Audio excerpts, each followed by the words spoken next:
Fala galera do terceiro ano, tudo bem com vocês? Como é que vocês estão? Espero que estejam bem, espero que estejam com saúde. Olha só, nós chegamos aqui já encaminhando o encerramento do nosso ano letivo. Nós estamos numa sequência de encontros, vão ser 5 aulas gravadas e 5 presenciais, para direcionarmos os estudos para a prova de recuperação final, não é? Então, vocês que estão aqui ficaram com média abaixo de 6 em geografia e vão ter nessas aulas uma orientação para resgatar alguns conteúdos com foco na preparação para a prova que vocês vão fazer adiante, não é? A primeira aula foi feita pela professora Cláudia, uma aula de orientação sobre os assuntos a serem estudados, e ela já tratou um pouco de políticas econômicas que eu vou resgatar hoje. E na aula 2, que é a aula de hoje, eu vou resgatar uma aula que nós fizemos lá atrás, no primeiro trimestre, um quadro síntese sobre a evolução do capitalismo. Uma aula bem importante, porque é uma aula que no final das contas ela vai ser importante tanto para os assuntos do primeiro trimestre que nós vimos, como para o assunto do segundo trimestre, que é a globalização. Então, é uma aula que merece de fato sua atenção, tá certo? Assim como todas as outras. Agora eu vou falar isso em todas as aulas, né? Essa aula aqui é uma aula direcionada para a tua prova, mas é uma aula em síntese, é uma revisão, não é? Se você tiver alguma dificuldade nessa aula que eu estou fazendo, você pode resgatar a aula original que está lá no AVA e aí verificar efetivamente o conteúdo mais amplamente trabalhado. Beleza, beleza? Tudo certinho? Então vamos lá. Perceba só o seguinte: nessa aula aqui nós vamos trabalhar fundamentalmente com esse gráfico. Vai ser praticamente toda a aula. Onde é que eu boto essa imagem minha? Deixa eu ver se eu tenho como diminuir ela. Tem como aumentar, mas não tem como diminuir. Vou colocar aqui embaixo. Bom, deu quase certinho aqui, né? Deu quase certinho aqui. Vou deixar aqui. Deixa eu ver se eu tenho como fazer um quadro. Acho que eu tenho. Aqui. Tenho como preencher esse quadro, gente? Acho que não. Não tenho como preencher, então eu vou deixar ele inteiro mesmo. Mas nós vamos usar bastante o pincel para mexermos aqui. Vamos lá então. Vamos trabalhar juntos. Pessoal, é o seguinte. Esse quadro é um quadro que se desdobra em vários assuntos. Como vocês podem ver aqui, nós temos a passagem do tempo, não é? Aqui, os séculos. Eu acho que eu deveria deixar. Aqui, as fases do capitalismo. Uma periodização que eu não vou trabalhar hoje. Vou só comentar, mas não vou trabalhar.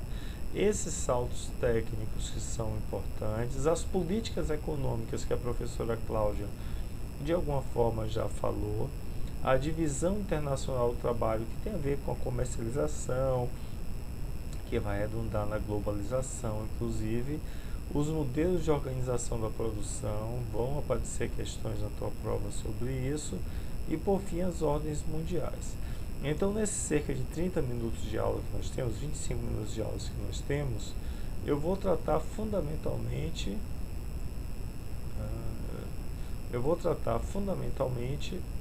desses assuntos, tá certo? Deixa eu botar outra cor aqui para facilitar a medida que eu for marcando. Então vamos lá, eu vou trabalhar coluna por coluna aqui nessa aula de revisão, tá certo? Para você entender. O capitalismo, por exemplo, ele surge de forma muito elementar lá com a transição da idade medieval para a idade moderna, com as grandes navegações. Então você já percebe aqui que a marca do capitalismo está vinculada às grandes navegações, a marca técnica, a evolução técnica. Era o período do capitalismo mercantil ou comercial, não é? Quando o meio natural, ou seja, a natureza, ela era absolutamente dominante sobre a ação humana. O homem tinha desenvolvido ainda poucas técnicas para, por exemplo, transplantar, passar por grandes distâncias, não é? As navegações foram uma grande inovação, permitindo aos europeus colonizar as Américas, fazer a volta na África, chegar inclusive na Ásia, né? Fazendo a volta não por terra, mas por mar. Então isso significou um grande salto técnico para a época. Eu estou falando do capitalismo mercantil comercial, tá certo? Depois eu venho para o lado de cá. Eu vou grifar só aqui a DIT colonial. O que é DIT? Divisão Internacional do Trabalho. É a forma como os países se posicionam, cada país, nas trocas globais, né? A DIT colonial era uma relação muito simples entre metrópole e colônia. O que é que se produzia no Brasil? Não se produzia efetivamente muitas coisas, não tinha indústria, nem no Brasil nem no mundo nessa época, não é? Então daqui se extraíam os produtos primários e mandava para a metrópole.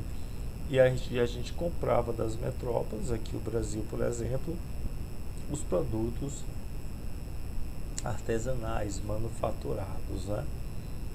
Pois bem, percebam só que aqui tem a passagem do tempo. Deixa eu botar de outra cor. Aqui você tem uma linha com a passagem do tempo. Estão observando?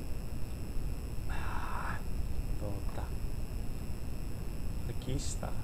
Aqui está a linha com a passagem do tempo, né? O tempo está passando aqui do século XV até o século XXI. Percebam que essa primeira fase do capitalismo mercantil perdura cerca de 3 séculos. Século XV, XVI e XVII. Aí no final do século XVIII, nós tivemos um grande salto técnico, que foi a primeira Revolução Industrial. A primeira Revolução Industrial transformou produção que era manufatureira, feita com as mãos, em produção maquinofatureira. É a revolução das máquinas a vapor, né, do carvão mineral utilizado como força motriz, da tecelagem. O fato é que dessa forma nós migramos de um meio natural, o meio natural foi deixado para trás e se implantou cada vez mais o meio técnico. Por que meio técnico, professor? Porque era a técnica interferindo na organização do espaço geográfico. E dessa forma também houve alteração no capitalismo. O capitalismo deixa de ser um capitalismo mercantil, passa a ser um capitalismo industrial concorrencial. Não é? Industrial, óbvio, vinculada à primeira Revolução Industrial. A primeira Revolução Industrial aconteceu fundamentalmente no Reino Unido, né? Na Inglaterra. E depois se propaga para os outros países. Vamos mudar de cor, para a gente ficar com uma variação de tonalidades e facilitar o entendimento ao final aqui. Percebam vocês que isso daí, o capitalismo concorrencial, perdurou do final do século XVIII ao final do século XIX. Estão verificando aqui? Tá? Durante esse período, perdurou o capitalismo industrial ou concorrencial. No final do século XIX, nós tivemos um outro grande salto tecnológico, que foi a segunda Revolução Industrial. Aí o uso do petróleo, né, o uso da hidroeletricidade de forma mais intensa, e a partir daí também houve uma mudança no próprio capitalismo. Então o capitalismo que já foi comercial, já foi industrial, aqui no final do século XIX e ao longo de quase todo o século XX, ele passa a ser monopolista ou financeiro. é o poder do capital, o poder do dinheiro, das grandes seguradoras e principalmente das grandes corporações multinacionais, é que você vai ter então essas empresas dominando as ações no mundo. Percebam vocês que em cada momento você tem uma articulação de coisas e de forças, né? Vamos trabalhar com essas primeiras colunas aqui. Do século XV até final do século XVIII, capitalismo mercantil ou comercial, meio natural, grandes navegações. No final do século XVIII, primeira revolução industrial, e passamos a viver o capitalismo industrial, meio técnico. Final do século XIX, segunda revolução industrial, capitalismo financeiro.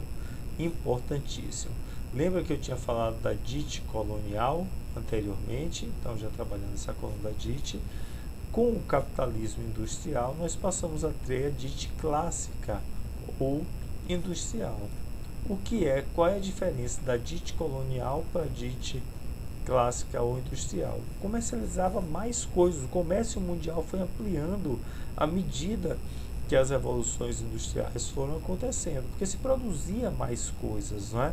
Imagine só a quantidade de coisas que se tem para consumir hoje, tipos de roupa, objetos infindáveis, e lá anteriormente não eram tantos, né? Então aqui você tem um comércio cada vez num processo de expansão maior. Para finalizar essa coluna aqui, e já dialogando com a nossa contemporaneidade, com o século XXI, com a passagem da DIT, preste atenção, aqui você tem a DIT no processo progressivo de aumento das trocas globais, né? Da DIT colonial até a nova DIT, que é a DIT que nós vivemos hoje, muito mais complexa. O comércio mundial aumentou muito, mas muito, exponencialmente, à medida do próprio avanço do capitalismo. Deixa eu fazer uma seta bonitinha aqui também, sabia? Ó, aqui da passagem do tempo, porque toda essa tabela tem essa lógica da passagem do tempo, ela tem que ser lida de cima para baixo. Aqui embaixo, onde eu estou passando o mouse, é o nosso momento, é a atualidade. Beleza, beleza? Tá bem importante isso, tá certo? Mas voltemos aqui, voltemos para finalizar a evolução do capitalismo. Pois bem, cadê outra coisinha? Deixa eu botar aqui um azul escuro. Beleza. Um azul escuro. Olha só, então tivemos 4 fases do capitalismo, não é? O capitalismo comercial, o capitalismo industrial, o capitalismo financeiro. 3 fases. Essas 3 todo mundo concorda. Alguns autores falam que tem uma nova fase agora, o capitalismo informacional. Deixa eu ver outra cor que ficou bem parecida com a primeira. Essa não tem verde ainda, vai ser verde. Boa. Aqui, deixa eu botar por cima. O capitalismo informacional, tá certo? Alguns autores simplesmente falam que o capitalismo financeiro e informacional junta os dois. É possível você ver das duas formas, né? O que importa é que houve um processo de evolução. O capitalismo agora é comandado pelas grandes corporações, mas também por uma nova forma de se relacionar com o mundo. É onde vocês vivem, onde a geração de vocês a geração de vocês entra, né?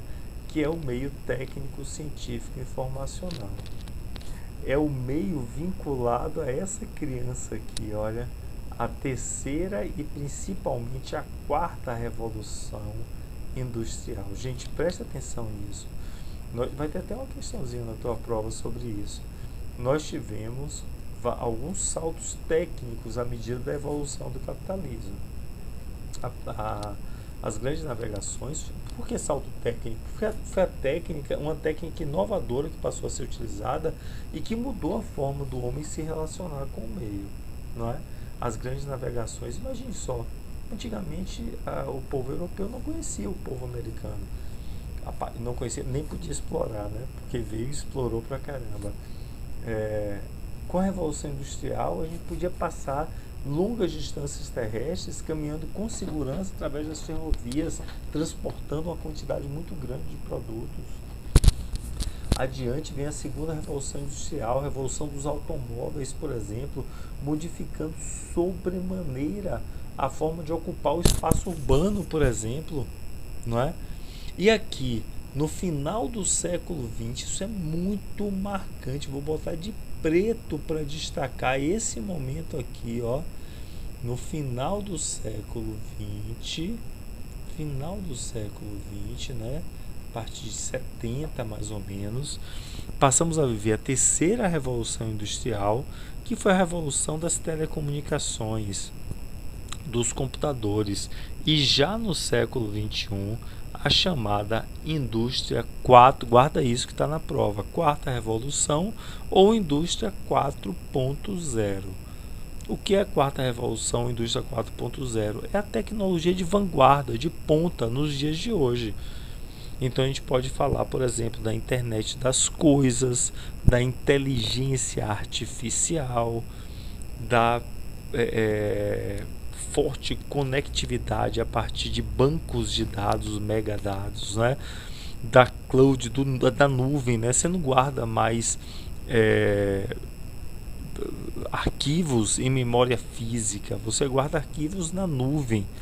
É louco isso de se pensar, porque é tecnologia de vanguarda. Talvez seja muito habitual para vocês da geração mais nova, mas para minha geração é tudo muito ficcional ainda.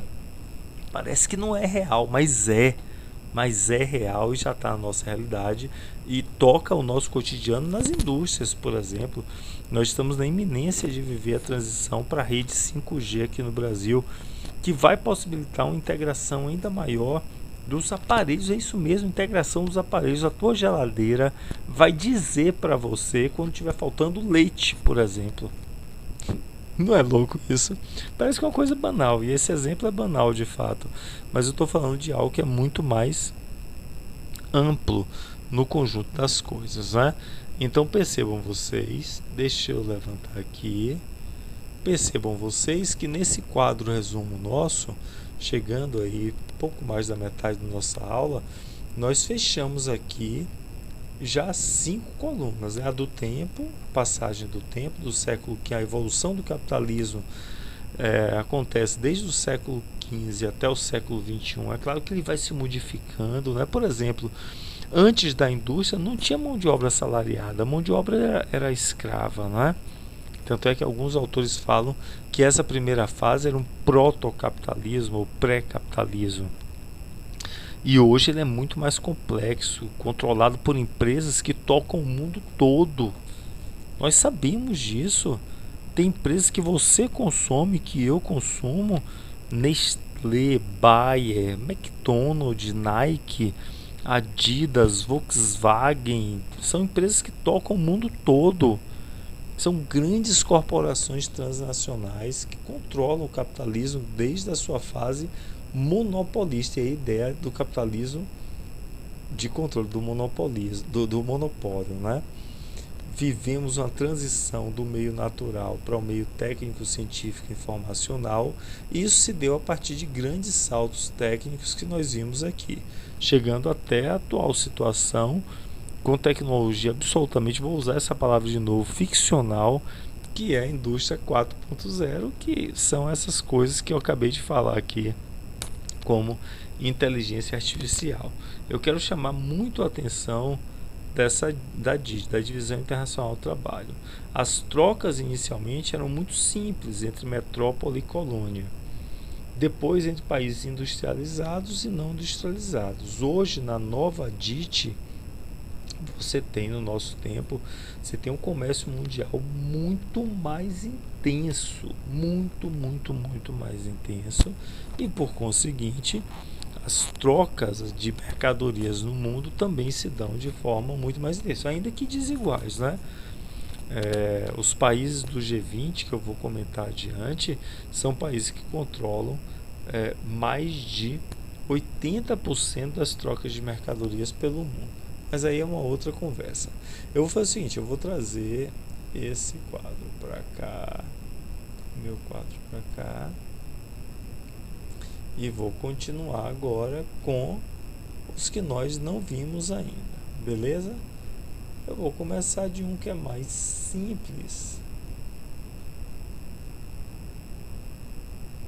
que é, rapaz, eu tô ficando sem opção de cores aqui. Amarelinho já foi, deixa eu botar esse amarelo bem clarinho, ver se vai. Eu queria falar um pouco dessas. Ixi.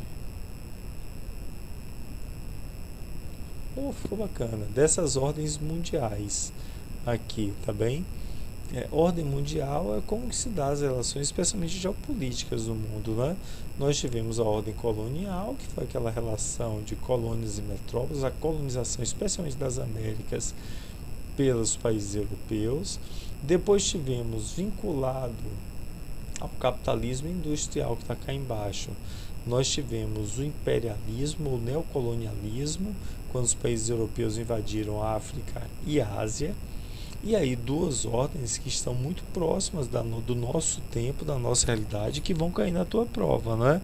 A ordem bipolar, uma divisão do mundo entre capitalismo e socialismo, capitalismo liderado pelos Estados Unidos, o socialismo liderado pela União Soviética. Quando a União Soviética, em 1991, caiu por terra, acabou, nós passamos a viver a nova ordem mundial. Uma ordem onde o capitalismo é hegemônico e você tem uma multipolarização. Você tem pelo menos 3 grandes polos de poder econômico. Os Estados Unidos, a União Europeia, né, a Europa Centro-Ocidental, e o Extremo Oriente, formado por Japão e China principalmente, mas também tigres asiáticos. Tá bem? Então aqui você tem a passagem, à medida da evolução do capitalismo, também a passagem das ordens mundiais. Eu vou finalizar essa minha aula falando dessas duas colunas que eu não trabalhei ainda. Das políticas econômicas, que estão aqui, e depois dos modelos de organização da produção. Beleza? Também, como toda a tabela, à medida da passagem do tempo, houve uma mudança das políticas econômicas predominantes em cada período. E você pode perceber comigo que há uma certa aproximação da política econômica com o tipo de capitalismo que se vivia. Observe, durante o período comercial viveu-se o mercantilismo. Era troca simples de mercadorias, não é? As metrópoles chegavam nas colônias e exploravam cana-de-açúcar, escravos, né? Fumo, algodão, produtos tropicais de uma forma geral, levavam especiarias para a Europa. Eram relações muito simples vinculadas a essa dite colonial. Com a complexificação do capitalismo, a partir das revoluções industriais, as relações mudaram. Porque eu não podia ter essa relação de exclusividade, pacto colonial. Já ouviram do pacto colonial, né, que tinha antes? Tinha que ser um Estado pouco interventor. A professora Cláudia falou sobre isso, não é? E aí surgem os ares do liberalismo. Eu botei aqui a seta porque é uma progressão, não é? Qual é a ideia-chave do liberalismo? É um Estado não interventor, o mercado se autorregula. Só que com essa ideia de um mercado que se autorregula, em 1929 deu errado. A crise de 29, a crise da Bolsa de Valores dos Estados Unidos, em 1929, mostrou que o mercado não tem emoção. O mercado segue a lógica fria do capital e no momento de crise as pessoas ficam desguarnecidas, sem proteção. E a partir daí houve uma forte indução para que houvesse um Estado grande, um Estado interventor. Surgem as ideias, se propagam as ideias do keynesianismo. Então percebe, aqui em cima no mercantilismo, forte intervenção, era pacto colonial. No liberalismo, livre, sem intervenção. O Estado não interfere na economia. A economia se autorregula com as suas leis próprias. No keynesianismo, volta a intervenção do Estado, não é? Me permite tomar um pouco d'água, por favor. Volta a intervenção do Estado, o Estado forte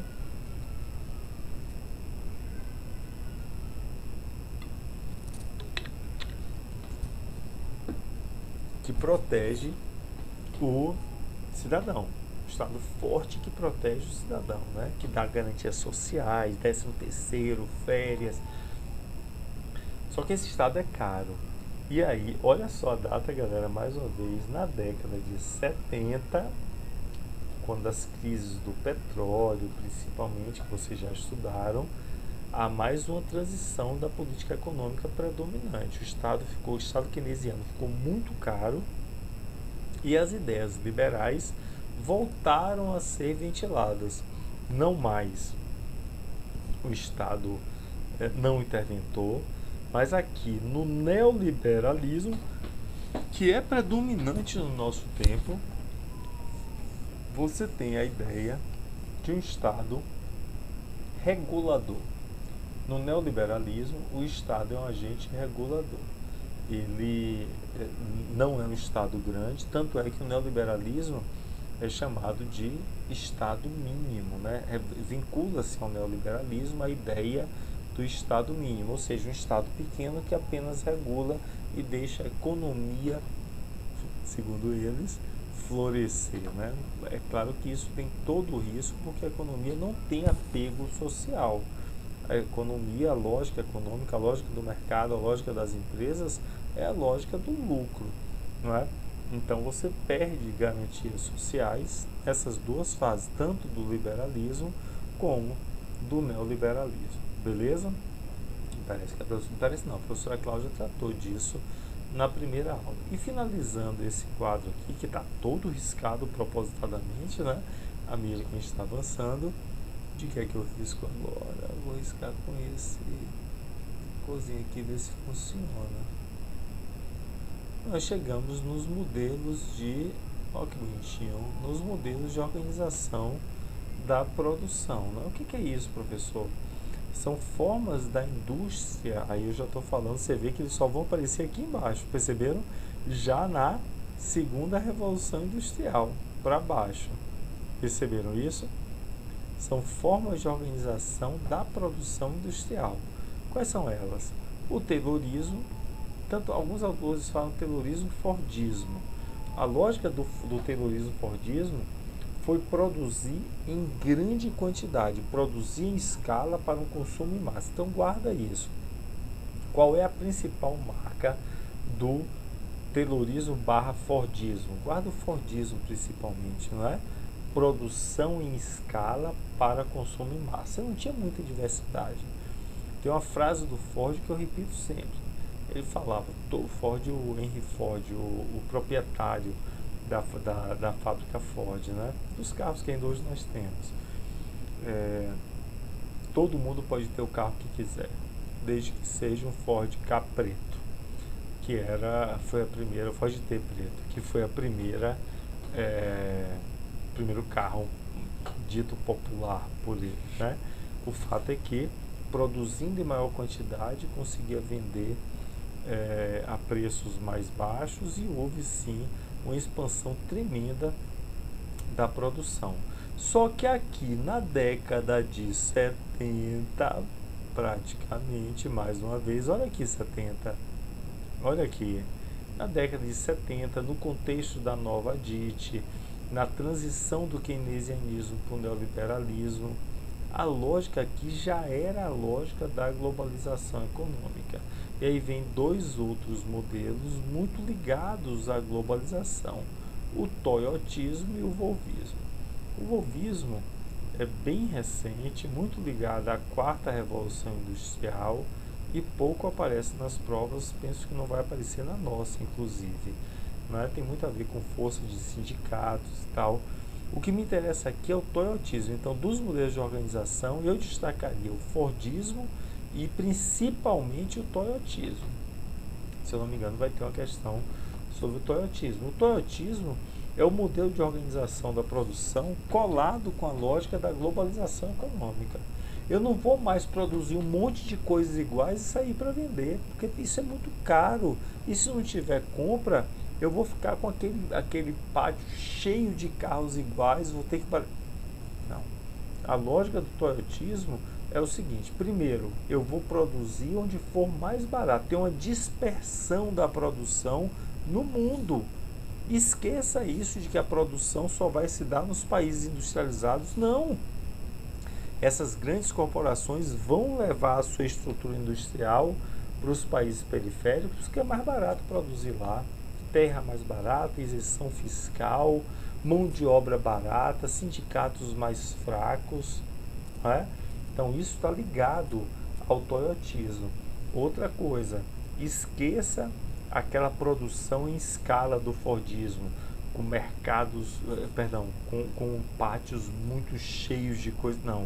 Agora a produção é para atender uma demanda que existe. Zero desperdício, zero estoque.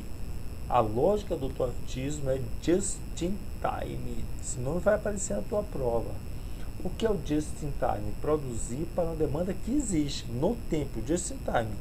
Então, se tem uma demanda de carros dessa cor, com essa, vai sair um lote de carros para atender a essa demanda específica, tá certo?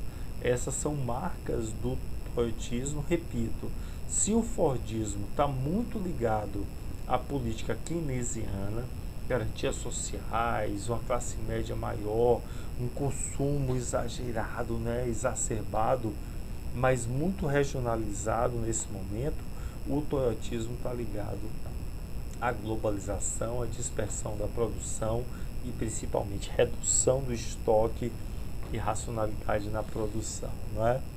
Galera, deixa eu falar uma coisa com vocês. Então, eu acho que nesse sentido a gente vai caminhando já para o final da aula. Deixa eu botar aqui de novo. Esse quadro ficou todo riscado, porque nós fomos amadurecendo e avançando nele, né? Mas aqui adiante, vocês vão me permitir, eu vou apagar agora tudo que eu fiz. Olha que bonitinho, ficou limpo de novo. E aqui adiante tem ele digitalizado para facilitar a sua vida. Evolução do capitalismo. A pessoa não tem todos aqui, é verdade, eu botei só alguns que são, mas eles aparecem dialogando, né?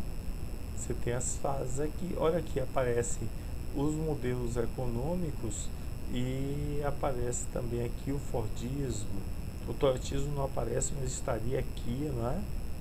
Produção toyotista, aqui ó, prática toyotismo, estão vendo onde eu estou passando?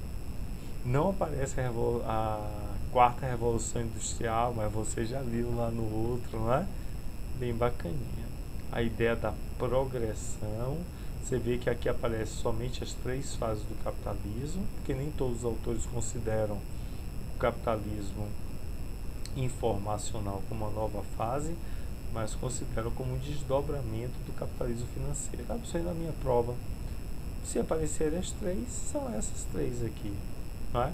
Mas na tua prova vai aparecer a indústria 4.0, isso com certeza, né? E aqui você já tem menção à globalização, que é o nosso próximo assunto. Galera, então é isso. Eu vou fechando a aula por aqui. Nós nessa primeira aula conseguimos tratar da evolução do capitalismo, das fases do capitalismo, falamos das políticas econômicas, falamos de visão internacional do trabalho. No nosso próximo encontro, vamos nos debruçar um pouco mais sobre o processo de globalização e as suas repercussões. Beleza? Beijo pra vocês. Tchau, tchau.